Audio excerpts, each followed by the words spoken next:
vas-y. C'est à cause de lui le Tu peux y aller maintenant, là, vas-y. Alors, on va faire un petit nian très important que, enfin, quand tout le monde se trompe sur Birkat Kohanim. Alors, tout d'abord, on voudrait souhaiter un grand mazal tov à Madame Yael F pour son anniversaire aujourd'hui. Donc, alors, pour Birkat Kohanim, il y a plusieurs minagim à savoir. Première chose, tout à l'heure, il y a quelqu'un qui s'est déplacé. Alors, je vais expliquer. Quand on fait Birkat Kohanim, les Kohanim se trouvent ici. Le principe il est le suivant. Tous ceux qui sont à partir de l'horizontale par rapport à eux, donc aux 180 degrés, sont inclus dans leur bénédiction. Ceux qui sont derrière les 180 degrés ne sont pas inclus dans la bénédiction.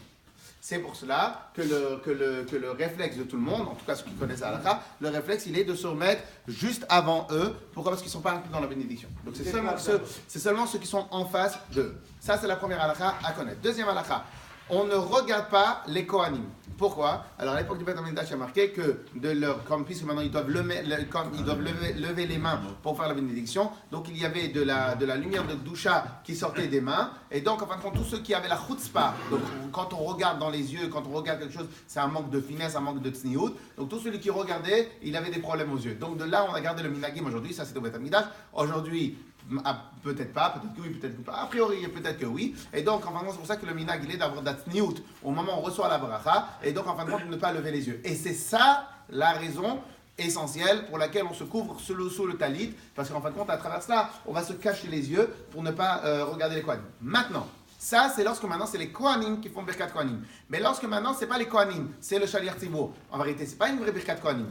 Ok? Donc, en fin de compte, on n'a plus du tout l'obligation de se mettre en arrière quand il y a Birkat Kohanim, et non pas quand Birkat Kohanim dans la Chazara, mais quand il n'y a pas les Kohanim. Donc quand il y a les Kohanim, on a besoin de se déplacer. Quand c'est juste le Shaliach Tzibur, on n'a pas besoin de se déplacer.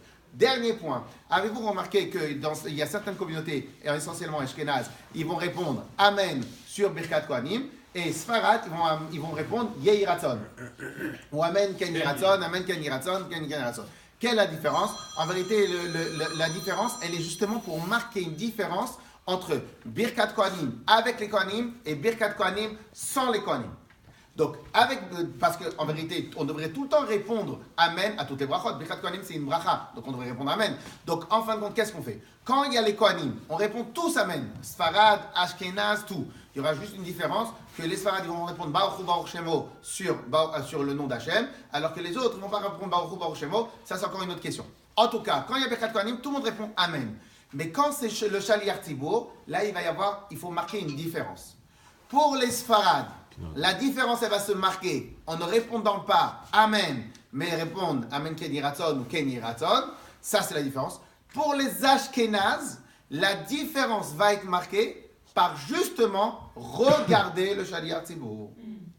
Et c'est pour cela que vous allez voir que certains vont exprès regarder le Shaliach Tzibur pour justement marquer la différence. Et ça, c'est tous les petits secrets qu'il faut connaître au moment de Birkat Kohanim.